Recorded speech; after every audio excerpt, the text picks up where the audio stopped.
This week on the Spike and Jones podcast. Welcome to the Spike and Jones podcast. For those of you who are still with us, wow, here's your medal.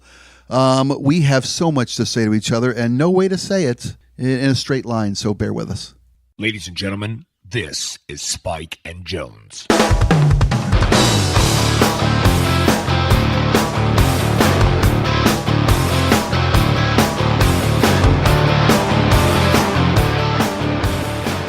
Well, welcome to you, my friend. Welcome to the new iHeart building.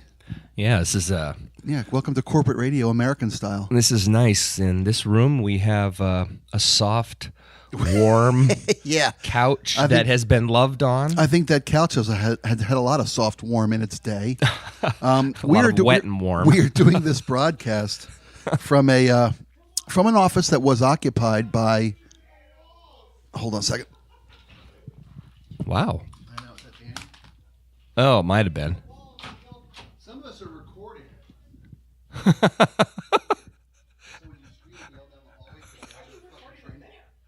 Because we don't have anywhere else to. Nobody likes us enough. We ought to put a sign that says, "Shut the fuck up." But hey, if Eddie Vedder or somebody walks down the hall, I want them to jump in. You know. Yeah, sure, Rick. That doesn't happen here? No. Famous people don't come in here? No. Do famous people ever actually come in to iHeart anymore? Sure. Okay. Athletes mostly. Okay. Up-and-coming musicians come in to play or push their wares on the iHeart stations. So maybe if we get the iHeart app to take our podcast, that maybe we can actually get access to some of those sweet, talented people. Yeah, well, we're the sweet, talented people actually, you're thinking true. of. And, actually, that's probably a possibility. So we'll see if that can. I'm inquiring as to the mechanisms it would take to have us put up on that platform, which would be helpful. Yeah, to get us out to people. Yeah, it'd be nice. As I was saying, this office was occupied by a broadcaster who was at the forefront. Yeah. Of the Me Too movement, and not because he spoke up for equality or respect, because he threw his career away making crappy decisions with people he had to pay to be his friends. And his version of Me Too is more like, I want my penis to be that too. Do that too. As well. Yes. Anyway, so that office, this office was occupied by that gentleman, and so when you came in and just willy-nilly sat on that couch, I fear for you.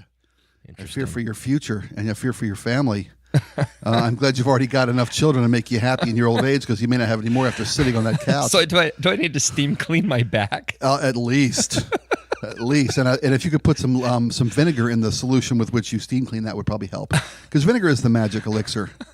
God put vinegar here for all of us to clean our floors and clean our genitals. So let me tell you something. I don't know if I ever shared this with you, but in 1980... Do you think you should now? Well, if you've decided not to up until this point, why is it a good time now? This has reminded me of something in 1987 when I went into boot camp. About 3 weeks into boot camp, I started to have serious crotch area itching. You caught crabs. I did. You told me I this. Tell this story? Do you feel the need to tell me again? Well, is it back? Only because what happened is after I got crabs, so I was in the Navy in boot camp, guys. Right. Crabs happened there. Right.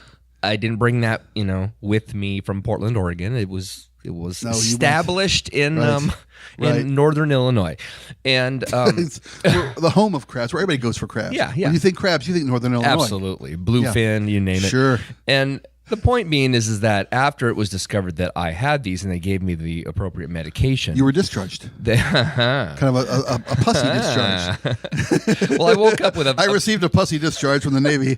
I woke up with about 1,000 little crustaceous crab, carcasses in my underwear the following morning after the application. Really? Oh, dude, there was literally it was like rice in my underwear. Wow. It was. I'm not kidding. Oh my! It was literally. I bet you that there big? was. I bet you there was at least 3 tablespoons. Oh my God! Of crab, whatever that is, of lice. Your junk was a target-rich environment. Oh, it was like there was thousands. There was thousands of little red dots. I thought I had some form of rash. This is where it all came from. Yeah. So anyway, when it all ended, a whole bunch of other guys ended up getting them as well because of, I guess, what happens with all the mattresses and bedding. You're not going to burn it away, right? And so these guys, I ended up having to inspect. I was the designated junk inspector.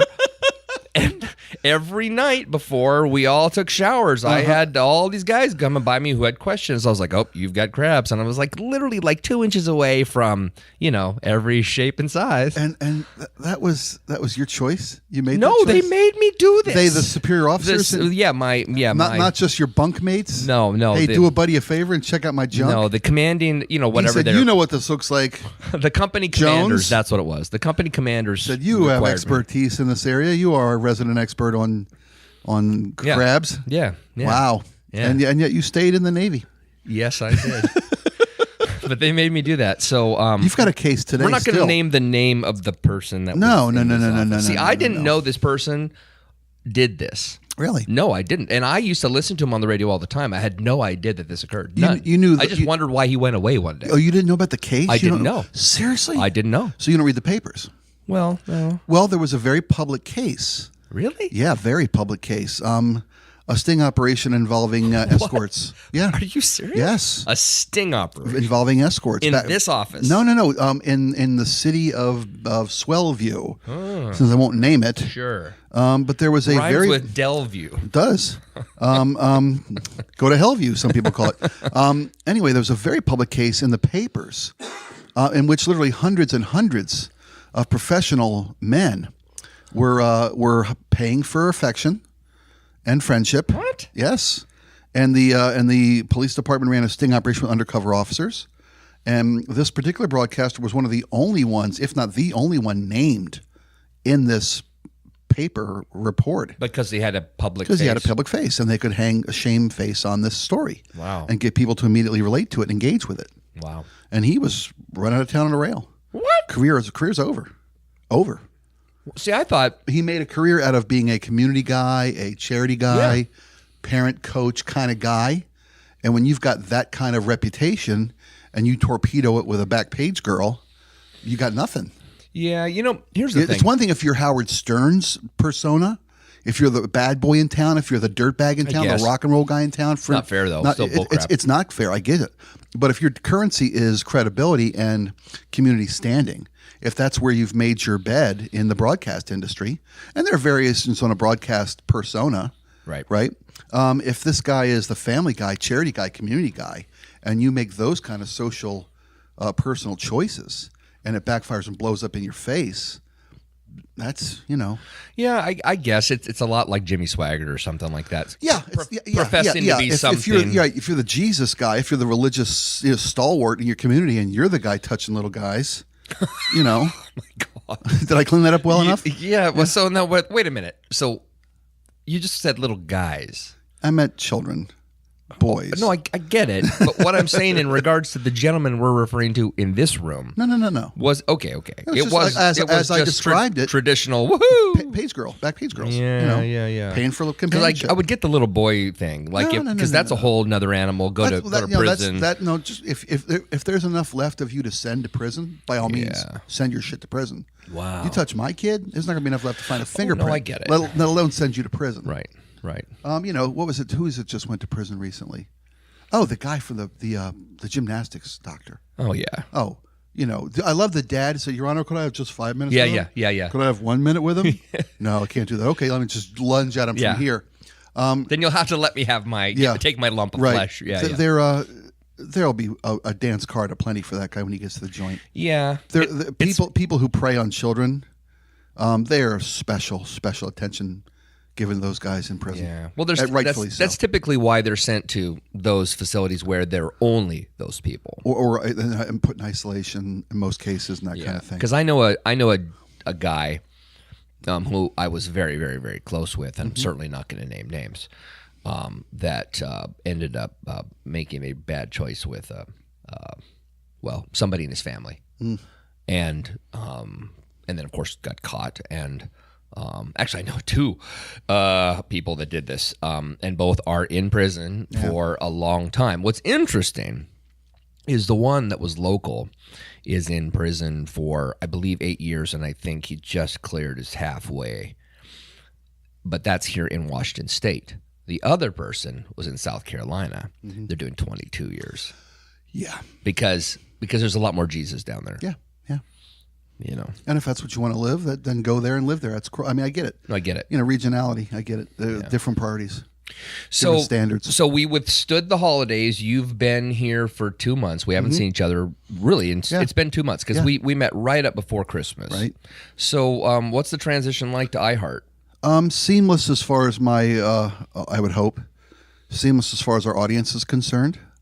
It's a little more finding our way from the business side of things as we move through the mechanism of who's in charge, who's the decision makers, who gets us this, who denies us that.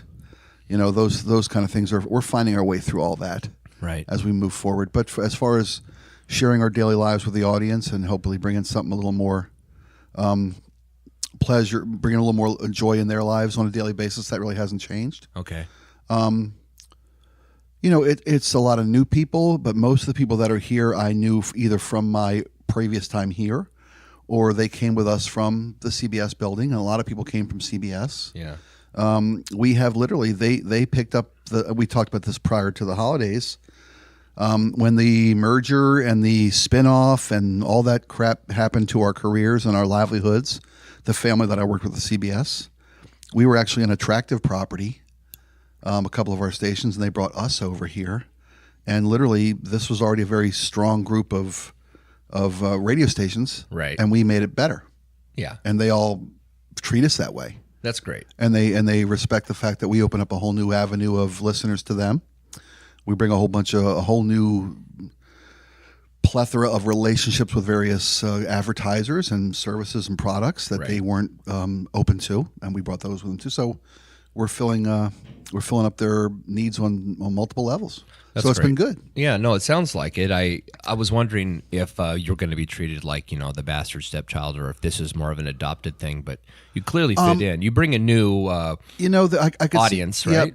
Yeah, we do. And there may be the efforts to view us as the bastard stepchildren, but that's kind of cool, though. Well, from a first person standpoint, I won't have it. Okay. You know, if you feel like you want to view me that way, first off, I'm not going to let you. Yeah. I bring too much shit to the table to let you subjugate us in any way, shape, or form. Sure. I'm not a dick about it, I hope. No. But I'm confident in what I do, and I don't mind speaking my mind and pushing my way through to what I need to get done to make sure our show has enough ammo to win. Yeah. Yeah. To make sure that our audience gets what it deserves from the resources of this big ass company. You know, we talked about before being with CBS that we were on for sale for 10 years.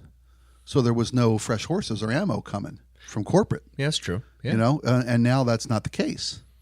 Now they will invest in making sure that they've got something that's successful and valuable, and they're making sure that it gets out to people. Right. The word and the resources get out to people. This gig seems juicy to me, right? Like everything about it feels. I mean, I hate to That's use the couch, that juicy feeling you're enjoying right now. Oh, I hate to think of it as some just corporate gig, but you know, I walked in. It literally felt different. I felt like I walked into cool rock and roll sort of radio station where, you know, this is almost like got WKRP in Cincinnati feel to it. No, it felt like just a cold, soulless television station at the other. Really? I mean, it was just funky to Interesting. me. Maybe it was all the partitions and everything. And I get it. They probably have that here too. Yeah. I'll walk you through the cubicle farm later. You can see the same kind of dejection and you know. soulless lives. Soulless phone calling lives. You know, and by the way, people, there will, if we use this room continuously, and I imagine we probably will, there will always be a little bit of background noise because this is we're not actually in a radio studio. We are in a side room that is really close to an exit. And this was probably a poor choice on my end. There may have been a better alternative for us to land in today. Okay. I don't know that there is, though. Yeah, that's okay. Because we just had an all-staff meeting today Right. with corporate in town from various West Coast cities that came in because it was kind of it's been 3 months since we acquired you guys. How's it all going? Here's what we think. Sure. Here's how glad we are that this is our new family. As that being said, there's at least a half a dozen suits running around. So every conference room is occupied today. Nice. Well, the thing is maybe we could do this. It's just crazy enough that maybe we set up next time in the performance space. Yeah. And then people could just wander in and out. That'd be great. And watch us perform. Because my ego, it's small. Absolutely, dude. So I'm curious. Does being a part of iHeartRadio now mean that our show needs to be trimmed, that we need to trim some of again, this isn't about like having the vulgarity of the politics. Right. No, I don't. Well, where's the caution here? Because I don't think we should be vulgar. Or no, I don't think we ever are for the any sake of being vulgar. People are vulgar because that's the only or the biggest club in their bag. Right. Right. I hope that's not us. The guy that just screams the F word all day because we may drop some vulgarity as like a pitching wedge, but it's not our driver. Makes sense? Yeah. I don't think I have a driver in my bag, yes, brother. You do. Of course you do. Your driver is your heart. Oh. And seriously, and the family spiritual background you bring from your life. So that's your driver. So Jesus. Well, yeah, let Jesus take the wheel. I mean, who put it better? I do. I do. All the time. Every once in a while, though, he throws me into reverse. I don't think we have to. Yeah, well, Jesus keeping you on your toes. He's totally about that. It's like, Lord, please tell me that there is nothing that you won't let me have happen in my life that I can't handle. And he's like, oh, no. I'm going to put a steamroll in your life, buddy, and you're going to have to withstand that. The only thing Jesus can't do in your life is share M&Ms because they fall through the holes in his hands. What did Sam Kinison say? Look, an eclipse. I'm so sorry. See, when you said we were going to be good and friendly, and then this happens. I'm just a bad egg. So right now you're texting. I apologize. No, that's okay. Our audience loves it when you do that. No, they don't. You smartass. Here's the thing. You said about how is that being an iHeart employee going to change this podcast? I don't think it has to change who we are as people and what we relate to the audience as, I hope, entertainers. First and foremost, that's how I describe myself to people who don't know me. But I just got a text from my boss that we may have one of the stars of Black Panther in the building this afternoon. Do I want him on the air?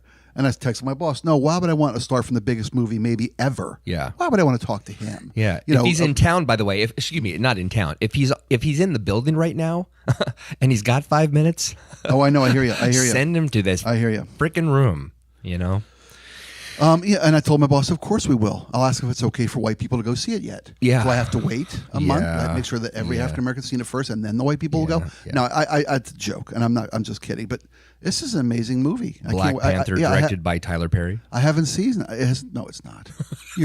That's where one guy plays all roles, male and female. Yeah. Oh no, you didn't. Yeah, yes, you did. Anywho, I don't want to go down that rabbit hole. No, but I apologize for don't. texting.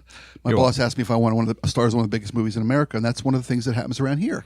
Again, it's to the point of this company has resources. Yeah, this company is going to make sure that they're monetizing this asset. Absolutely. And that's cold and heartless, but I work it to my benefit and the audience's benefit. I don't know if it's cold and heartless. When I say you're going to monetize everything about the station, why not step over a nickel? They're a business, bro. Yeah, no, I get it. But the last building, we were, as I mentioned, we were in this, in the for sale sign for 10 years. So we missed some genuine opportunities because they didn't want to make any capital investments, didn't want to make any advertising investments in the product itself. Yeah. It seems odd that we were in the advertising we're the advertising business. Yeah. That's what we do. Yeah. And for them not to want to advertise in the advertising business, it's just insane. But chefs don't cook at home, plumbers have clogged toilets, and the radio people doesn't advertise itself. I guess it's all goes down that same avenue. So deep sixing, we haven't deep sixed in so long. It's been a while, and I don't know. I know it's been a while. I know that your life. I know that your life is changing and evolving, right? Yeah. And I'm not sure what you even do right now, because since I've known you for a couple of years now, your kind of business card has got more. Your business card has more black lines drawn through it than a sailor's arm. Betty, Veronica, Josie. Tina, Mary, Alice, and whoever's next. Are you an investment broker? Or are you a what do you do? Okay. So what do you do, Rob? Oh my God. Well, I get this happens to me a lot, actually. I was a professional drummer until 2003. Yeah. Okay. That was the top line of your business card. That was, and I mean, it really, in a sense, is who I am. In the greater sense, it's built into my DNA. I mean, when you ask me to play drums, so I got asked to play drums last Sunday at a church. I know that may not matter to anybody out there, but here's the reality: it's a significant church, and I got asked. I just literally got called up. Hey, do you want to play drums this weekend? I'm like, sure. And the funny thing is I went in and I sat down for rehearsal, and they have the band there and the sound, because this is a big church. A baffle. Yeah. So there's a big church, so they have all the sound crew back there and lights and all this stuff. I mean, it's a mega church, okay? And the sound guy comes up to me after I warmed up a little, and he's like, I just need you to understand that some people just don't like really loud drums. And I'm like, I was like, I just was gonna swear at him right off the bat, like, dude, I get it. I'm a professional. I totally get this. Yeah. But I also know something he doesn't, right?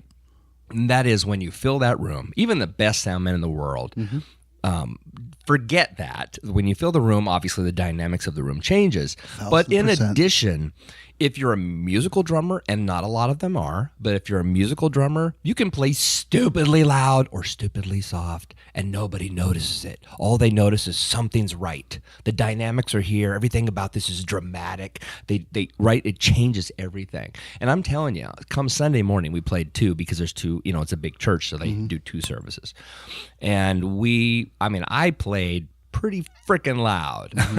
We had baffles and we had, all the control, but I still played pretty loud, guaranteed way louder than we played in rehearsals. And everybody came up afterwards. They're like, oh my God, it was just amazing this morning. You know what I mean? Yeah. And it's that whole thing that people don't notice when things are good. They only notice when things are bad. Exactly. And that's usually, I consider the drummer to be a major player in that. If it's at fault, it's usually because the drummer's either overplaying or tempos, times are off, etc. Right. But if the drummer's on, people don't notice the drummer at all. That's right. They just go, whatever's going on, I like it. Yep. I just don't know what it is, Mm-hmm. So that has always been a huge core part of me. I mean, I've been playing since I was 4. I'm 51, so 47 years. It's a long time. So I have a lot of hours in, 30, 40,000 hours in.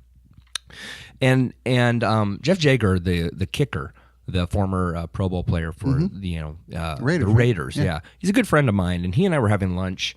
It's actually been a couple years ago now, when we were talking about the fact that it's really hard to transition from being good at one thing for an incredibly long period of time into what I would call the traditional business world, right? Yeah. Where you have to work a job, right? And you don't either qualify for it, you don't have the education, etc. Right? And so guys like us, I come from arts, he comes from sports. We tend to pick, what I would call everyday average Joe type gigs. Yeah. And we're also hoping for a payoff, right? So Joe job, sure. Real estate, right? Sales gigs, right? And I don't really like being a salesperson in the traditional sense. Yeah. I like being gregarious and kind. Sure. And to me, that is my sales skill. Is your personality, your relatability. Yeah. Even though I say it out loud, people may not think that is genuine, but I am genuine to a fault. Right. And so I've really fought on and off since 2003 to have what I would call a normal career. I mean, I sold pianos, I sold insurance, I sold real estate, lots of sales. And then a number of years ago, and I think I shared this on a previous podcast, I got sued from an internal relationship. One of my business partners in a corporation I had, so it wasn't even from the outside, it was from one of my own partners. I got sued. And it just set off this chain reaction of, oh my, I don't know what I'm going to do. Right. And we settled. We didn't go to court, but we settled, and so which means you have to pay. And the psychology of that, Spike, it really, really, really messed with me. And I'm telling you, to this day, that's been 9 years. To this day, I still struggle with an identity. Who am I really? Interesting. What do I want to do? because of all bets are off, dude. I'm still playing drums. I'm going to go crush it. I'm going to make everybody happy. The problem is because you play all the time, there's not a lot of money in it. And not that it's about money. But you got to care for a family. I got a family of 5. I have no choice. I have to provide, and I'm sorry, playing a bullcrap gig on the weekends for $75 is not going to cut it. No. It doesn't pay to get you to the gig. No. I mean, I used to, in 1990, I was playing, 2 shows a weekend and taking home like $500 a weekend, which is a lot in 1990, right? Compared to today, and it just doesn't work. It just doesn't work. Right. So, so what do you do? That was the longest non-answer I've ever heard. I know. Well, there's a reason. There's a reason. I'm setting it up here because I'm hoping our listeners will want to hire me. I'm not gonna lie. Okay. So what have I learned in literally decades of being around people? I think I know people better than pretty much everybody in the sense of ulterior motives, going with your gut, going with your feel, right? Okay. And the thing I've learned is almost everybody in the world, I should say everybody in the world, has the ability to discern. You know as well as I do that I'm a decent guy. I know as well as you do that you're a decent guy. And it's because when we met each other, you just feel it. You can feel it instantly. Yeah. Oh, he has nothing to prove. He's not in here blowing smoke up my tailpipe, right? And you would know right off the bat, you're like, I don't like that guy. You would know it. Now, you'd have a choice. Do you want to hang out with me? Do you want to do a podcast? And if you want to hang out with me and do a podcast knowing I'm not a good guy, that's on you. Yeah. Like, you would be an idiot. You would have to be desperate or something to do that, right? Right. And the fact is most people, I think, in business, they sell out. They sell themselves short. They're so desperate for success. They're so desperate for the sort of dream of American success, right? Look at me. I have a whole bunch of money. I have a nice house. I have a nice car. I have a hot wife. I have all these things that I'm told I'm supposed to have to be seen as a success in the United States, especially here in the Northwest, where the cost of living is 5 times what it is in, say, Indiana. Success here has a high bar. Very much. Yes.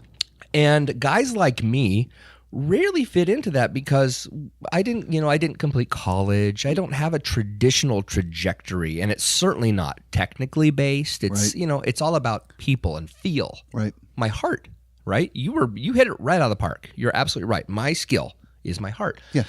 And the thing that I've learned again is that if I go with my gut, this sounds a little cheesy, but I'll lay in bed at night and I'll think about stuff, and I'm like, I'm totally overthinking this, right? Mm-hmm.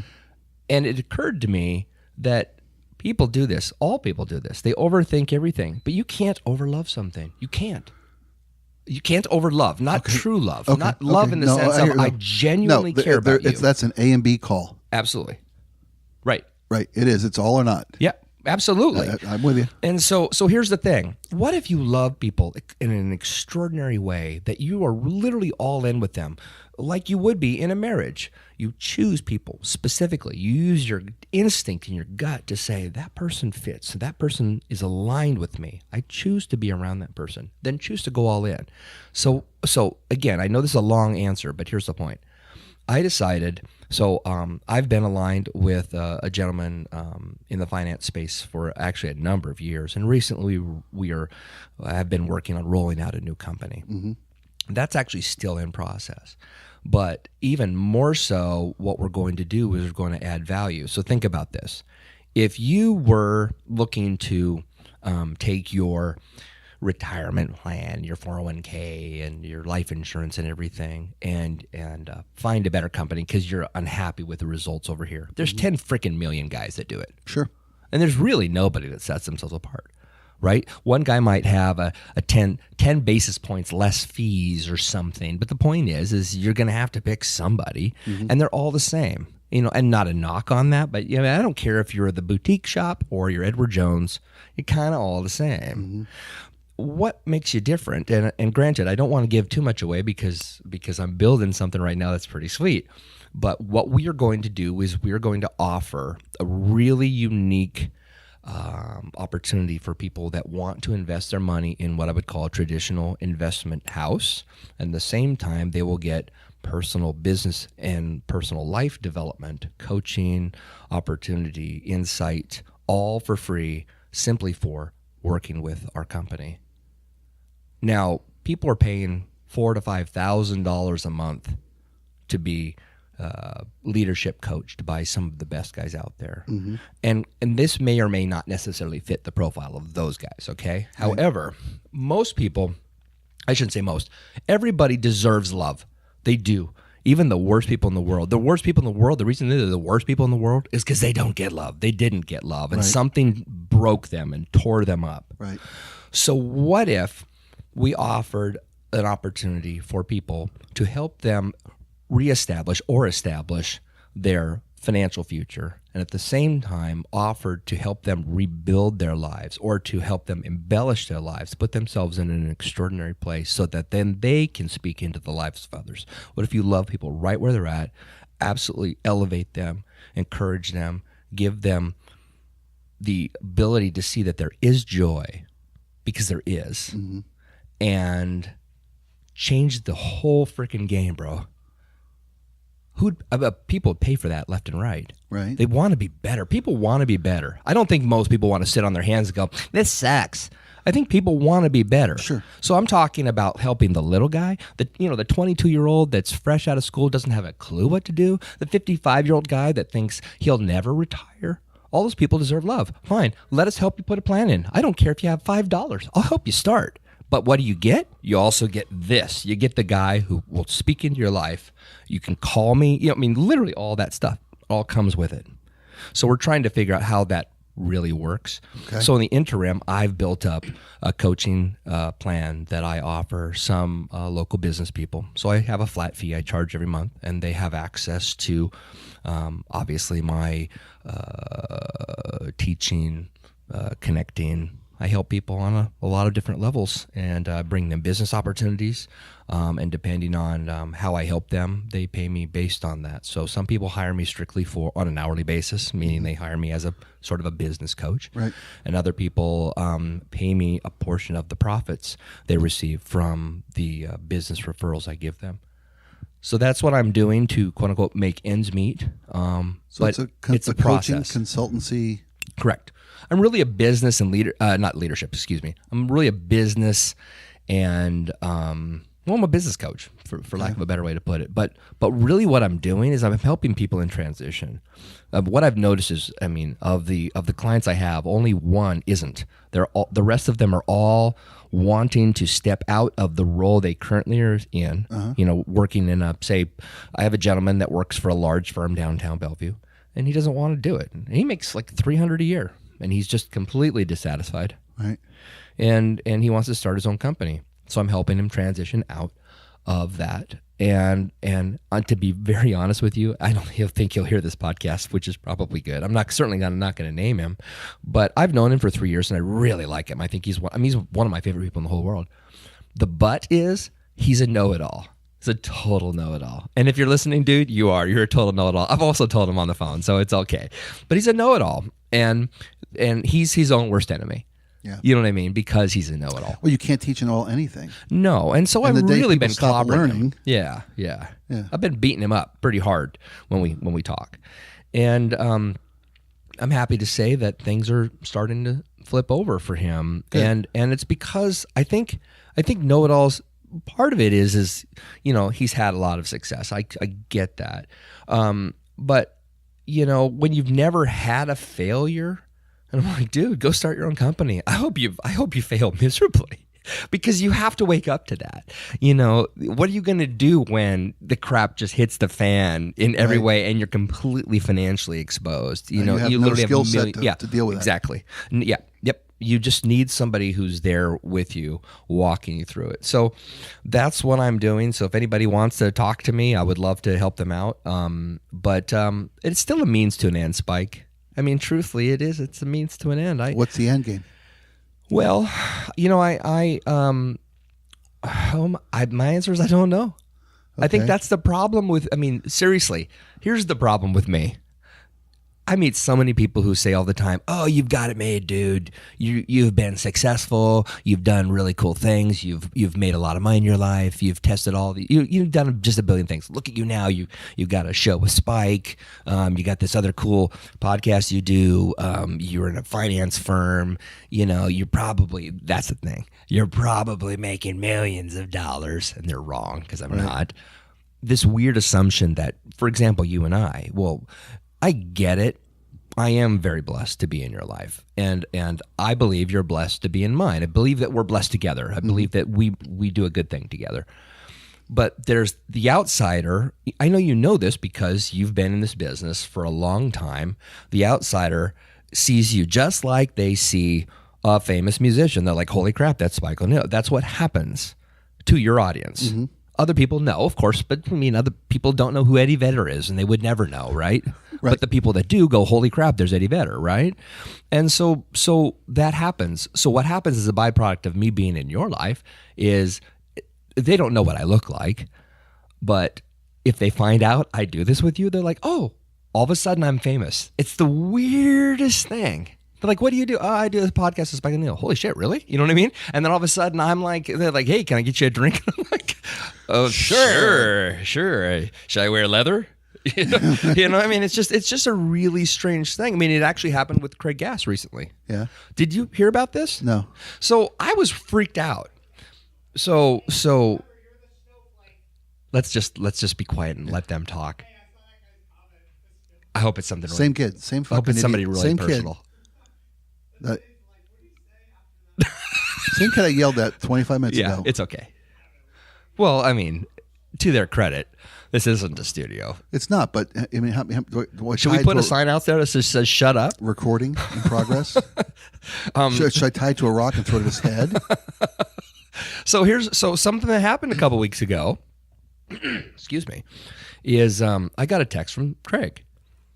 Okay. Yeah. "Hey Rob, I'm gonna be in town in Kirkland on your birthday." Right. On your birthday. Yeah. I'm gonna do a show. I'd like you to show up. And I'm like, "Oh, okay, cool."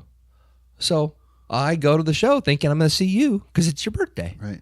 And you're not there. No, I was sick as a dog. I know, but here's the thing: I would have never met Craig without my relationship with you. Okay. But the fact that Craig reached out to me and sees me now as somebody who's not famous, but but you've elevated my stature in this space. I'm not gonna lie, it's pretty freaking awesome. My ego digs it, truly, bro. Okay. Cool. So I guess all I'm saying is there's a lot still going on, and what's the end game? I don't know. But right now, this is what I'm doing. I would like to do this the rest of my days, meaning I would like to serve people, be paid fairly, to help them transition through periods of their life, but also to be involved in their lives and to serve them and love them where they're at, and to just use that as a springboard to help more and help more and help more and help more, right? You know what you are? And refine it. This is my skill set. You're an elevator. That's what you are. Oh, that's interesting. That's what your business card should say on it. You're an elevator. From a financial, from a personal, from a life standpoint. You're an elevator. I like that a lot. I know. That's my skill set. I can distill things down to make them, to focus them. I hope. No, that's a really good idea. I'm a sarcasmist. You're a sarcasticator. I'm a sarcasmist. I'm a licensed sarcasmist. It says on my business card. Really? Yes. No. Yes. I want your business card. I've never seen your business. You really have a business card that says sarcasmist? Yes, I do. Elevatorisms. No, you're an elevator. No, elevator. Elevator. You're an elevator. Not an OR, an ER. Kind of like a catalyst. You elevate. The you person elevate that people. Brings people up. That's your goal, is to elevate people. Huh. I mean, does that put a point on what you want to accomplish for people? Yeah. I mean, it's the problem is there's so many facets to ways that you can elevate people. Right. It's hard to put all that on a business card. That's true. So you have to say, I'm an elevator. And they say, what does that mean? So, well, whatever you need elevated in your life, all the things you need elevated in your life, I'm there for you. Right. Well, I did start that company, Rockstar Superhero. You know about that, right? Yeah. I started the podcast, and I have RSI, which is the Rockstar Superhero Institute, which is basically a place for my coaching clients and my other clients to, congregate twice a month and talk about business ideas. It's a safe space for business leaders. Okay. And it's basically what I would call upper echelon version of, say, BNI or LaTip, where it's a networking type thing. But I do love that elevator. Well, I'll take this offline, but that's a pretty great idea. Yeah. I make fun of people for money. Yeah, you do. It's pretty simple way to say what I do. Yeah. I'm an what's the term they use today in the business meeting? I'm an influencer. That's true. I'm in advertising. I'm in broadcasting. That's, you talk about transitioning and not really doing something you want to do, doing something you have to do. When my partner retired and my easy gravy trained 25-year, I can't believe I get paid this much to do this job. Right. When that ended, I had to get into sales, which I, knew how to do. I'd done it before radio, and I was successful at it, but I hated it. I like this part, as you said. I like this part. Right. I don't like having to ask people. I don't like having to. The wheel never stops turning. Great. That was a great client. That was a great sale. What's next? What do you got next? What else has he got? That guy that just trusted you with everything he had. What else has he got?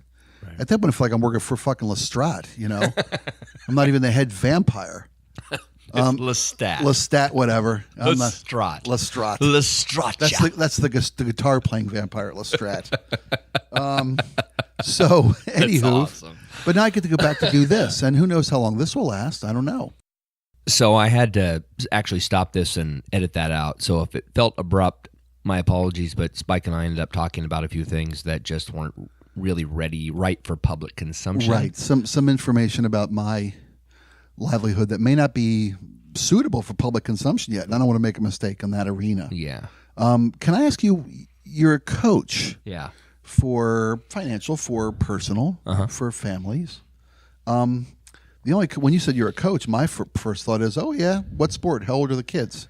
Yeah, it's not me. Oh well, but I coached a sports team of kids, middle school boys. Of course, it's boys. Well, I played lacrosse. I coached lacrosse. I just couldn't. With being the fact that we're in this office, other than what we talked about before. There's nothing cooler than coaching. Yeah. I think. I don't do it now. I'd like to do it again. I don't have the time to do it again. Yeah. If you can find a way to make coaching your livelihood, that's fantastic. Yeah. If you can find a way to make every day you spend enriching someone, elevating someone, that's fantastic. Yeah. That's your end game. Because it's rewarding from a personal standpoint. It's rewarding from a financial standpoint if you do it well and you're successful for your clients. Yeah. For your team. That's fantastic. Yeah. Yeah, that's perfect for you. Be a coach. Well, because you've got the head for it. And you have the heart for it. And you got the heart for it. But you can have the heart for it, but if you can't lead, if you can't give good advice, if you don't have the head for it, good luck. Okay. Well, I think so here's the thing. If you don't have the heart for it, you're a hugger at the end of Special Olympics. Yeah. There's nothing wrong with perfect. that. Yeah. But you're not a coach. Yeah. You're a hugger. Yeah, and there's no reason to pay somebody to hug you. No, it's why it's all volunteer work. Yeah. But I would say this so I don't have to keep talking about me.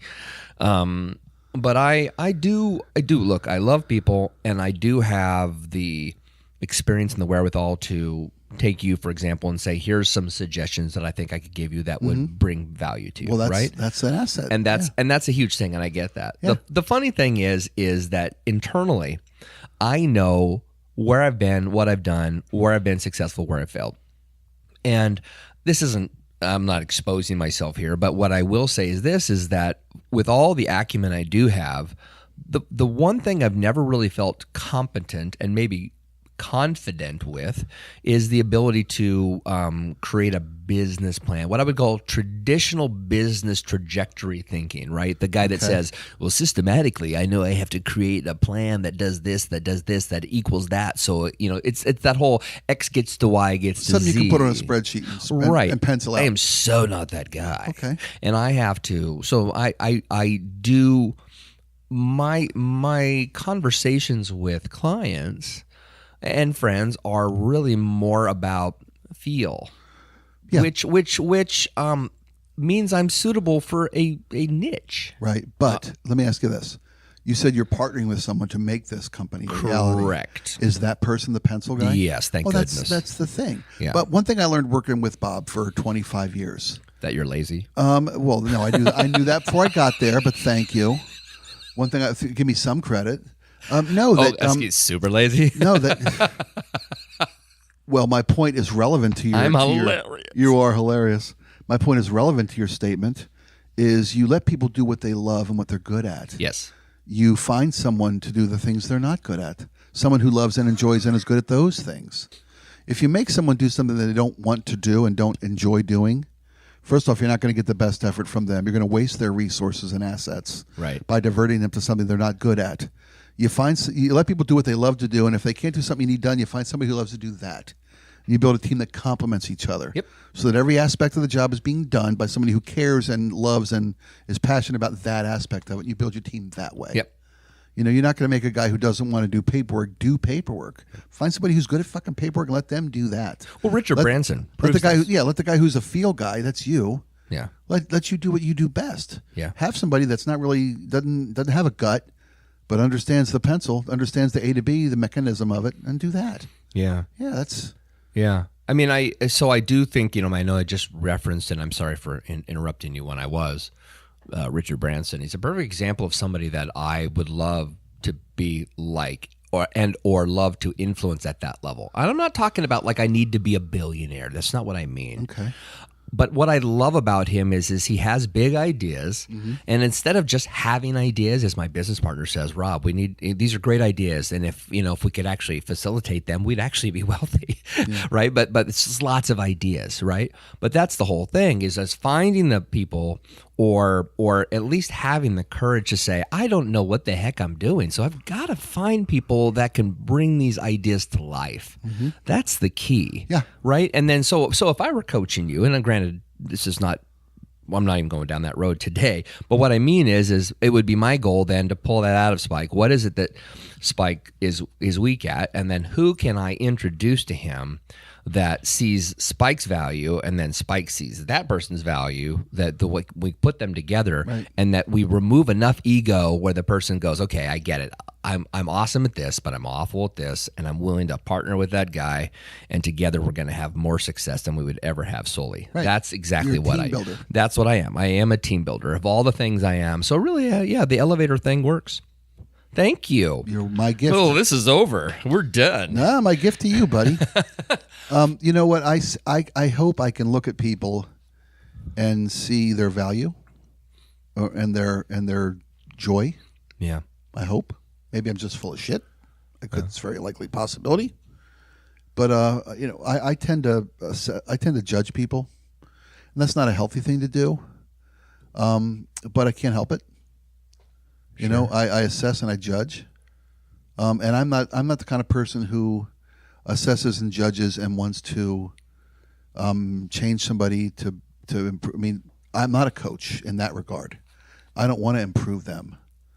I'll dismiss them rather than improve them, or rather than try to school them up. And that's a callous thing to say, I guess. Yeah. But there's a lot of people in this world, and I'll choose to spend my time with people who I am encouraged by and enjoy, rather than try to bang on somebody to make them more like something I want them to be. Does that make sense? Well, yeah, I know that's some scattered. Well, shot but, right but there. I do know what you mean. I've been thinking about this a lot recently too, because about a year ago I was driving down this road in Issaquah, and I saw this very, very large woman out walking and power walking. Yeah. Right. Trying to work out. Yeah. And the first thing I did is what anybody I think would do would be like, look at that. Right. Good luck. Yeah. Good for you, fatty. Yeah, you know what I mean? Tennessee's that way. Good luck. Exactly. Oh, you're. That's right. Dairy Queen's down there. I get it. and I didn't think anything of it at all. And then I turned on, because I listened to a lot of podcasts, because I'm a podcast guy. I was listening to, I think, Gary Vaynerchuk, if anybody out there knows who he is, and he's a really unique guy, swears like a sailor. But he was talking about people working out and the fact that it's really easy to dismiss people that are out of shape. And one of his recommendations was you should be in shape. If you want to lead people, people follow people who are attractive. It's just sad. Absolutely. It's the way it is. It is. But he said something that was really potent, and it completely kicked me in the balls. He said, for example, when you're driving down the street and there's a fat person out working out, you shouldn't be making fun of them. You should be applauding them because they're doing the thing that hurts them, and they're doing it to better themselves, and you're looking at only as the fat person. I mean, he's literally like right to freaking heart, And I'm telling you, dude, every once in a while, I'll be driving down the road and I'll see somebody really kind of big working out. And for a second, I'll be like, and then I'm like, good for them. And in fact, one time I even rolled down the window. I was like, good for you. You know what I mean? And it probably scared the crap out of them. Right. But and they thought it was a jeer. Yeah. But it was because that's what a society gives them. Yes. So you're not alone in that. Right. It was like a Me Too reaction. moment. I felt awful. Yeah. But I'm so glad I heard that because it did. I admit, at least it woke me up, kinda. Yeah. No. Being aware that you have a problem is the first step in anything, right? Yeah. So, I mean, I'm watching this commercial during the Olympics, and I forget what it was even for, but it's a bunch of athletes and doing athletic things, and they've got this very, very, very large woman lifting weights, like a clean and jerk type. Okay. Lifting weights. My first thought was, wow, that doesn't fit. Oh, but after I saw it a couple times, I'm thinking, good for her. Yeah. You go. Yeah. So, I mean, that awareness you just, illustrated, you're not alone in that, and you're not alone in the need for that. Yeah. For all of us. I'll tell you. So, we just flipped over into 2018. Well, okay, it's been 2 months. I get it. But still, this time of year is when everybody's out doing something supposedly for themselves. First of the year, new start, new you. Right. Which is silly because every day is a new year, really, when you get down to it. There you right? go. The future comes one day at a time. Yes, and gallons. Yeah.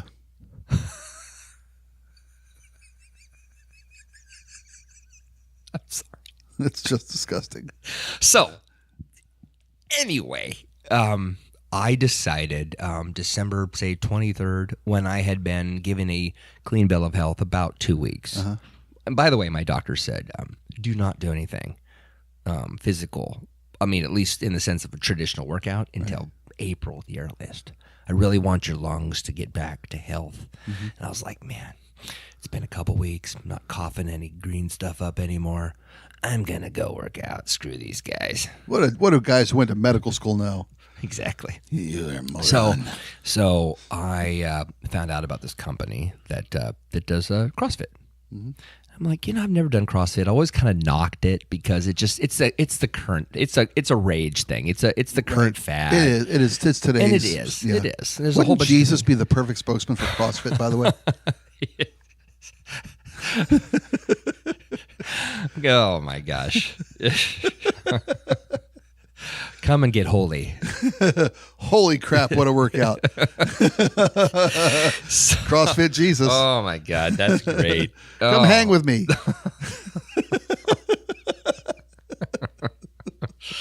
Oh my God. I am so not editing that out. That is great.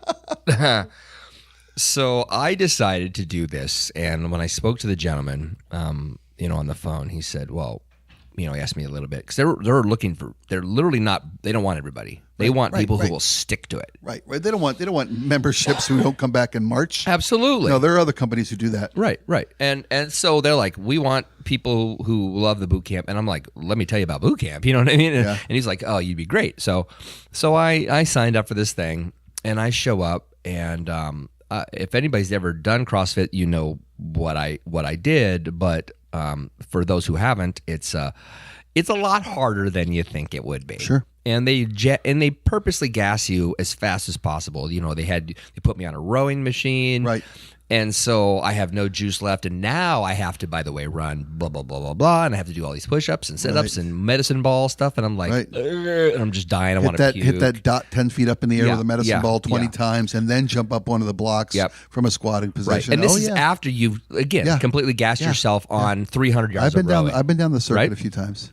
Years ago. So not necessarily my bag, right? But I did it, and I was doing fine, and until I started to have that weird, croupy, deep cough, and I'm like, I gotta quit. Uh-oh. I had to quit. I had to quit. Well, your doctor told you not to do it, yeah, dumbass. I did it 3 weeks, and I was like, I can't keep going. Did you relapse into pneumonia? No, but I'm You're still. lucky. I mean, you heard me cough Yeah. a number of times this morning. I'm still. Yeah, I'm just trying to do better. So the guy with the medical degree and education might have been right. He doesn't told you know to wait jack. till April. That dude doesn't know jack. He's probably a fat guy walking down the street. But here's what I was going to say. So I'm in there, and what do you have? You have all shapes and sizes. I had the 23-year-old Filipino kid. Right. I had the 70-year-old lady with cancer. Right. Oh. Yeah. Okay. And she's like, she's like stage 4. I mean, Right. it's like awful. And everything in me was like, why? Why would you put yourself through this when you have so little time left? This? Yeah. Yeah, because she never feels more alive than when she's doing that. You know what I mean? And I'm telling you, dude, I don't remember her name. And I doubt she's hearing this anyway. But she was amazing. And so they have you go through these workouts of the day where you do cycle after cycle after cycle of the same thing over and over, right? Like, 100 yards of rowing, 10 push-ups, 10 sit-ups, 10 wall balls, 100 yards of rowing. How many times can you do this in 20 minutes? Right? And I'm just killing it. I'm crushing it. I did it like 7 times. And I was just dying at the end. Yeah. She did it 22. And she crushed us. Right. All. And she's 70. And she's got stage 4 cancer. And she's like, tonight I'm going to have my radiation therapy. Right. I mean, it was like, it just freaked me out. Humbling, huh? Yeah. And so. That was a gift for you. It was. I got a lot out of that 3 weeks of learning that, wow. Are you going to go back to when you're healthy again? Not CrossFit. It's not my thing. It's not my jam. Okay. I mean, I actually like to work out. I'd like to work out, and I like to work out, but I like, I've never been sounds awful. I'm not a team guy. So like when it comes to sports, I'm not a team sport. Like I never played football. I never played baseball, basketball. Right. I mean, I did like once. Right. I'd rather play golf or racquetball or mountain bike. Okay. I want to be in control of my destiny. Okay. Right? I'm in control. It's my thing. You can't screw me up. I'm going to ride to the top of the hill and wipe out on the way down. That's me. Okay. So I'll just go work out on my own. I'll put my headphones on. I'll because I'm a narcissist, I'll listen to one of our podcasts. Oh, I'm hilarious. Oh, Spike, you're so funny. So, that's the scoop. I don't know where I went off on that tangent for, but about CrossFitting. Well, yeah, about this whole experience. But I guess it was to get to that lady that's it was amazing. She did. I hope she lives a long, healthy life. Well, we got there by me talking about judgment, and then you mentioned the lady you saw jogging or walking, power walking. That's what it was, judgment, and how these people, how they've changed our perception on how we view people or judge people. Yeah. Right, and then you met this gift of a woman at 70 years old who showed you that, hey man, the circumstances are nothing; it's attitude. Yeah, right? Yeah. So this is not an aside, but this is just to say that we haven't really had a true deep six today. Clearly. But I'm hoping that we can get back on a schedule now.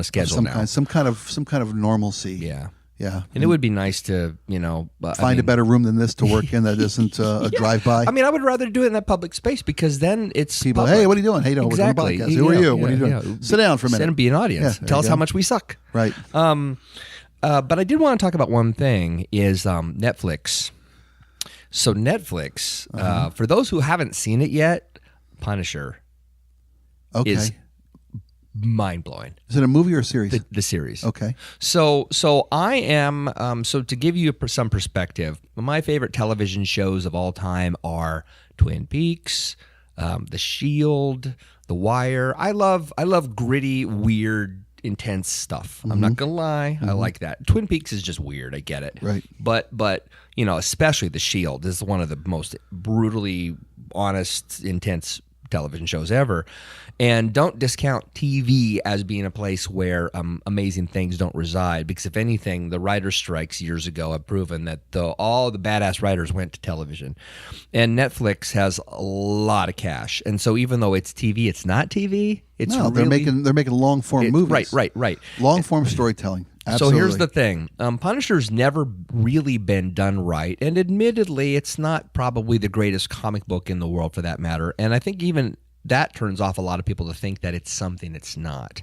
But I will tell you that Joe, I don't know how to pronounce his last name, Bernthal or however it is, he was on The Walking Dead for 2 seasons.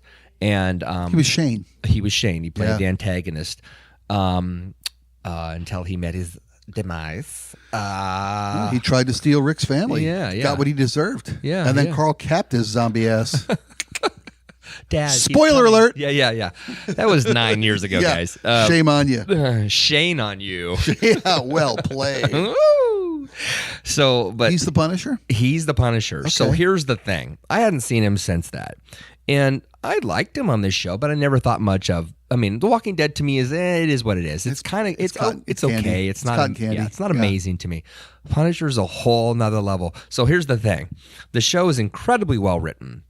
There isn't one weak actor on the show. There's no pointlessness to the series.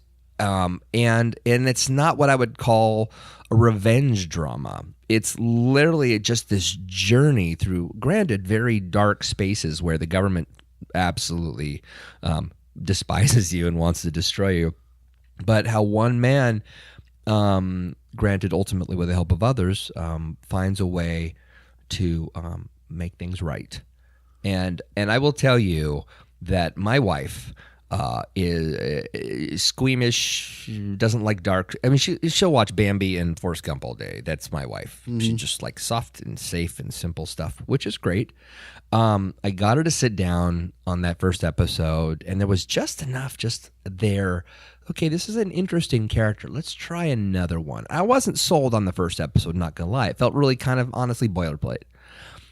But geez, I mean, by the third episode, it was just like mind-blowingly, it's truly well acted, very, very intense. And my God, I'm not going to give anything away because you really need to see it. But when you get to those penultimate, you get to that penultimate stuff, you get to the stuff where you're like, holy cow, when everything ramps up big time, it's so well done. And there's I'm gonna be cautious. So I'm not gonna. So there's a scene when a major character dies. Okay, that's the best way to put it. Okay, and in an awful way. Just like even better. It's just awful. And I looked over at my wife, and she has her teeth grit. But she also has this like tiny smile. Yeah. Like that was the most awful, awesome thing ever. And we kind of laughed at it. I mean, I've never seen a show, seriously. I've never seen a show where I was so unbelievably jazzed afterwards. Like what a rush of adrenaline. It's done so well. And I can't recommend it highly enough. It's an incredible thing.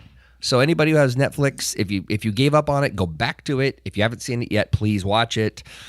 I dare you. It's an incredible story. It is very, very violent, very and I mean very, very, very yucky violent.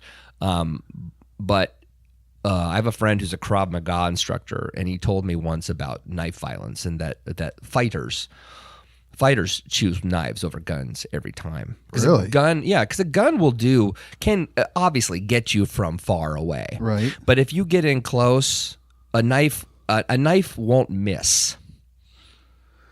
Wow. And is there a lot of knife fighting? There's one scene. That scene, and again, I'm not gonna name certainly, but there's one scene when a character is taken out with a knife in a way that I imagine what a real knife fight would be like, where it's tiny, tiny cuts, thousands and thousands of just stab, as much as possible.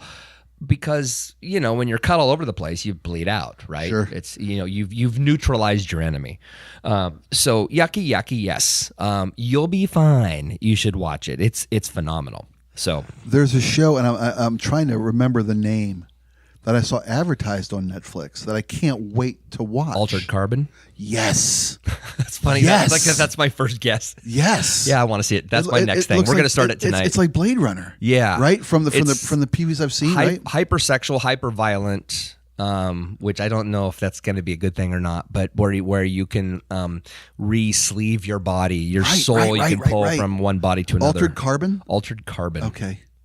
Yeah. Yeah. And then they bring a guy out of a deep freeze, like 1,000 years. Or 500 years or something like crazy. How long you been dead? Yeah. Yeah, 500 years? Yeah. Like that, or 50, yeah. But the thing that I don't understand, and granted, I haven't seen the show, but they're like, well, why did you bring me out? Well, we need you to help us solve a murder. Well, if you're going from one body to another, why do you care? Why does any murder need to be solved? That's the thing I don't get. I don't either. I from just watching the trailer about 10 times. Yeah. Apparently Awesome. the person who's killed is an influencer in this world, and he has to survive to maintain his influential direction of this world. Right.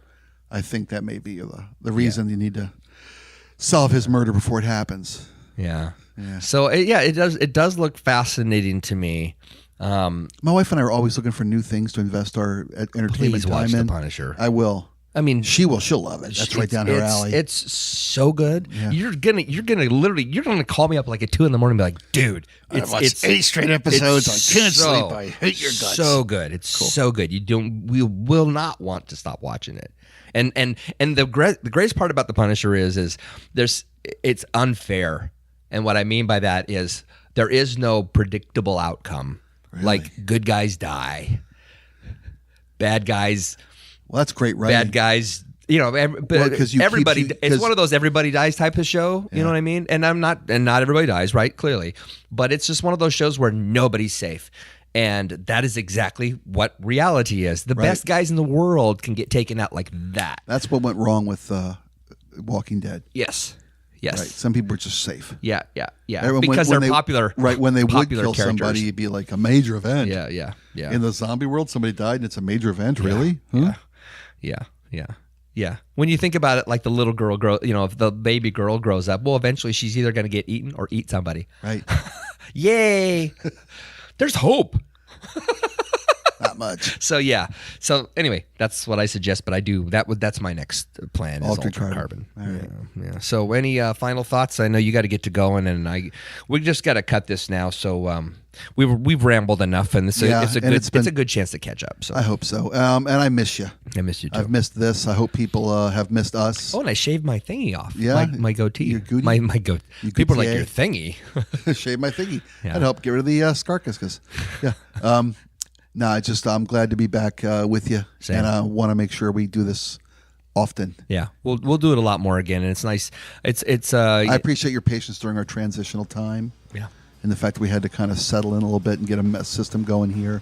Yeah. And now it's time once again to reconnect with my friend. Cool, bro. I love you, man. Love you too.